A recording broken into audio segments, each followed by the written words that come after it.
And we are live.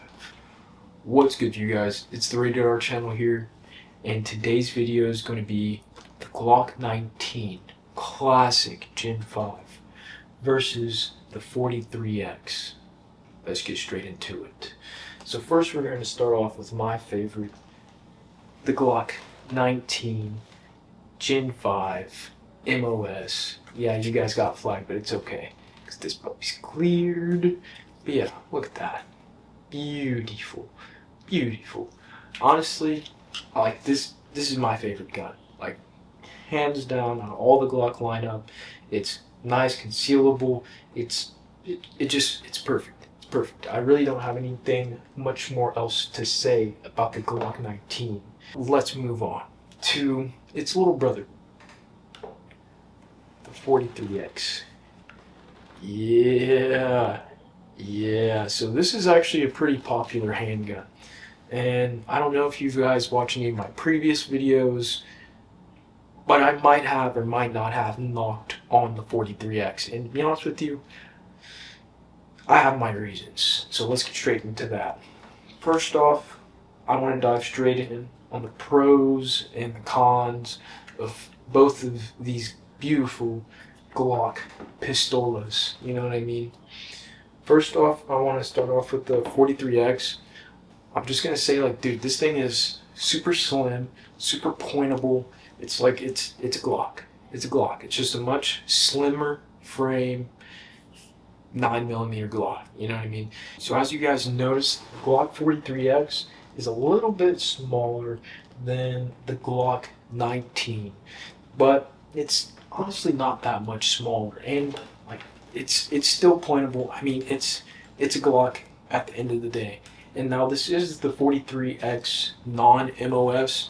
My buddy actually let me borrow this for this video, but I just want to say, starting off, out of both of these guns, I have the most rounds through the Glock 19, just because it is my personal firearm. But I have shot the 43X, I want to say 2 or 3 different times, and between those 2 or 3 times, I probably put max 300 rounds through these pistols.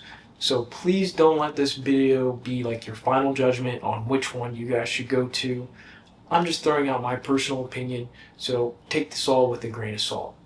But the 43X, it's super snappy, with it having such a freaking small frame compared to the 19, which is still relatively small. You know what I mean? It's depends on who you ask, but it's still relatively small. I mean, like you guys can see my Glock 40 back here.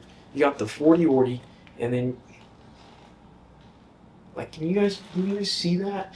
And then let's throw one even smaller next to it. Like, bro, I don't think you guys understand.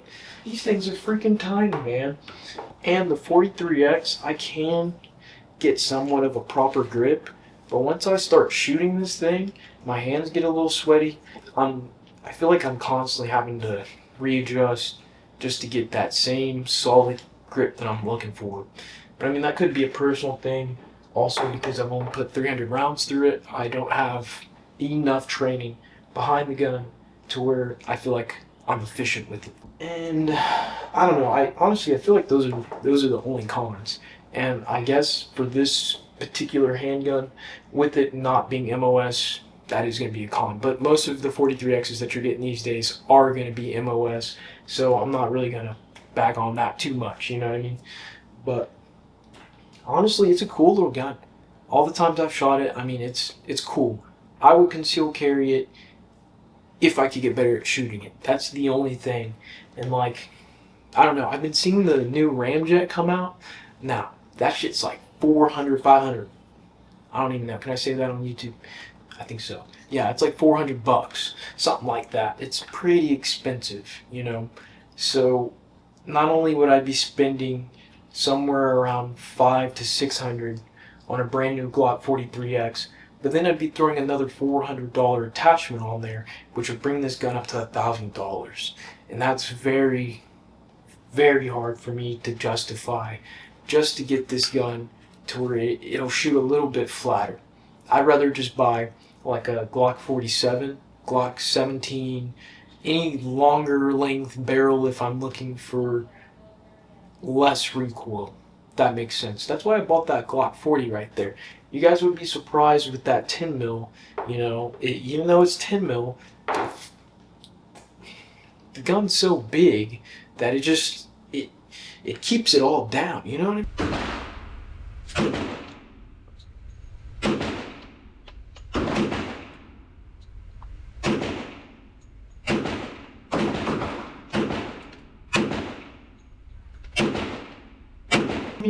I don't know, maybe I'm just explaining too much, but let's get on to the 19. So far, I haven't found too many cons along with me carrying this. I want to say maybe just one thing that I don't like about the 19, if I'm just being straight up, is probably the fact of it's going to be the grip. It's going to be the same thing for the 43X. Like, I can get a good proper grip on it. I mean, like, I've trained with this a lot, so I'm pretty used to getting really high up on that gun. But sometimes whenever I'm going for my quick draws, and whenever I'm dry fire training, dude, I cannot get that out for the life of me. But whenever I'm dry fire training, sometimes I tend to miss my grip, or whenever I grab, I don't get a full grip. That's something I'm still hashing out to this day, but I don't know, it's a variable. It's a variable. But I do like a fuller size gun grip. You know, I don't know. I haven't had any issues at quick drawing my 5.7, my Smith & Wesson 5.7. That's a full size grip. The Glock 40, I've only done a few dry firing drills with that. I mean, yeah, that gun's pretty heavy, so, you know, I don't do a whole lot of dry firing drills with that, but I probably should do more, you know. But I just like a full size grip. It's just way easier to grab. So I guess that's one thing I can bag on, but you don't buy a Glock 19 for a full-size grip, if we're just being honest. So, I mean, I don't know. That's not even a real argument, I guess, but that is one thing that maybe I could say I hate about the 19. And that the 43X also shares, and that's personal opinion, completely personal. I have some really big hands, so I need a big grip. Now, another gripe I did have for the 43X is going to be the magazine. It's going to be the magazine. Now, the stock 43X comes with a 10-round magazine. Perfectly California compliant. If I lived in California, I don't. I'm sorry for those of you that do. So I need a little bit more than 10 rounds, you know what I mean? But they came out with these shield arms, like plus 15 mags, and they like are basically very, very thin double stack mags, which I don't understand why Glock couldn't do, you know, but whatever. Because I mean, I feel like this gun would be a lot better if it came out of the box comped and competing with, you know, some of the P365s out there. All those, like, a lot of these guns come comped. Like, it's 2025 and this gun came out, I want to say 2023, 2024. Some of you guys fact check me. I could be really wrong. I don't know exactly when this gun came out, but I do remember whenever it first was released. It was a huge deal. You know what I mean? And once it came out with MOS, game over. Now they have the Ramjet, it's still game over. Like, Glock's dominating, but dude, if they would just do these simple things out of the box, that'd be awesome. Awesome to compete with all these other guys. But I don't even remember what I was talking about, dude. I didn't ramble on. Magazines. These magazines, they're pretty good. I have seen some other issues.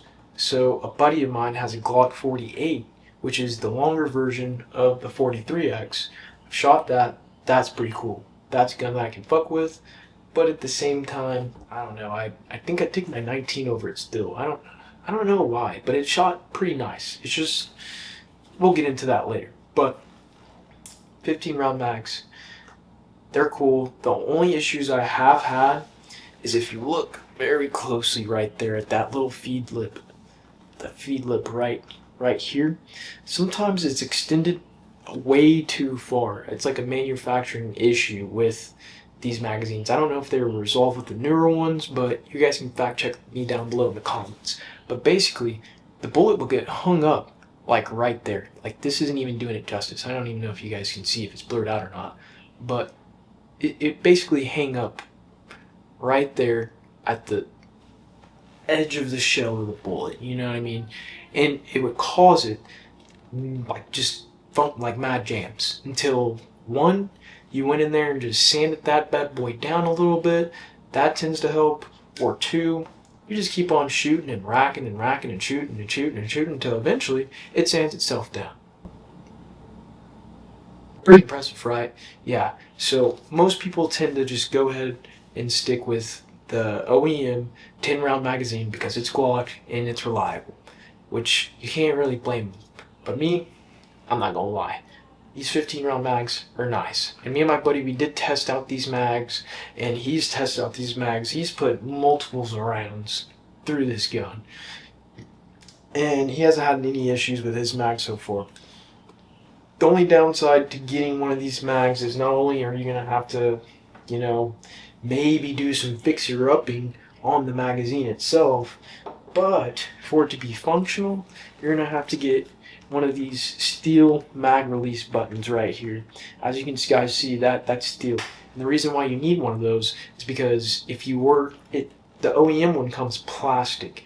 And if you put plastic on steel, well, the friction doesn't like each other, you know what I mean? So eventually it's going to eat up your mag release, and you're going to have some loosey-goosey mags falling out, you know what I mean? Like throwing a hot dog in a tunnel. Bro, oh hell no. But if we're going back to the Glock 19 Gen 5, it comes standard. 15 round magazine. OEM. You guys don't have to worry about sanding this bad boy down. You guys don't have to worry about none of that. No issues. It's going to run reliable. That is another reason why I like the 19. Comes 15 rounds, and if you get a mag extension, you get a +2. That's 17. You can even get. I've seen some crazy things. Or you can just go ahead and take your Glock 17 mag, have 17 in there, put a little, you know, like there's so many things you can do with that. The aftermarket support, as far as the magazine goes, is quite limited at the moment. At the time of making this video, you know what I mean. You guys only really have this option, and I know there's a polymer option out there to where you don't have to change your mag release, but I couldn't find those magazines. So if you guys know anything about those, I mean, like, comment it down below, because like I was looking for them. Like, I'm pretty sure they're made by Palmetto, but I'm not too for sure about anything. I guess I don't really know. But if you guys know, comment that down below. But these magazines, 15 rounds stock. I want that point to send home. 15 rounds. And now another gripe that I have with, I guess, man, this is going to be a really biased video. You know what I mean? I just want you guys to know this video is extremely biased, so please take all of this, what I'm saying, with a grain of salt, because right now I've realized I've been doing nothing but dissing on the 43X, but it's going to get good, I promise. So let's continue. One more thing, this is going to be the last thing I gripe about, is whenever I go to, like, you know, get my full grip on the gun, sometimes I tend to really ride high, like with this hand. Like I tend to ride the gun really, really high. And so for one, as you guys can see, my thumb is like right there at the end of the barrel. Shit starts getting really fucking hot really quick right there, especially once you get into, you know, anything after consecutive 50 rounds. It starts to get real hot real quick. So I don't like that. I guess this is two things. And also, since my hand rides so high naturally on this, I tend to cover the slide lock. So whenever I was shooting this, many of times, the slide never locked. And I'm like, dude, what's going on? Or sometimes I catch, like there was only one time where I gripped this gun so tight and I was like so stiff trying to prepare for that recoil that the gun didn't even cycle all the way. It's not a Glock problem. It was completely me. I don't know. It's never happened to me. I don't know how I did it, but it's just, I guess, I think that's called limp wristing. I don't fucking know what I did, but that shit did not cycle. And so that is going to be my gripe. But now I'm done dissing. Let's get into some positives. The number one positive I want to say is, like, dude, the slim slide. Like, you guys can see that in the video of how slim the slide is compared to the 19. You can't really beat that. Like, dude, that's freaking awesome. And with that being said, this thing is a breeze to carry, you feel me? Throw it in this holster. My guy has it in that Alienware holster, and he's let me carry it, you know, here and there. And it's pretty slim, I will say. It's a pretty slim gun.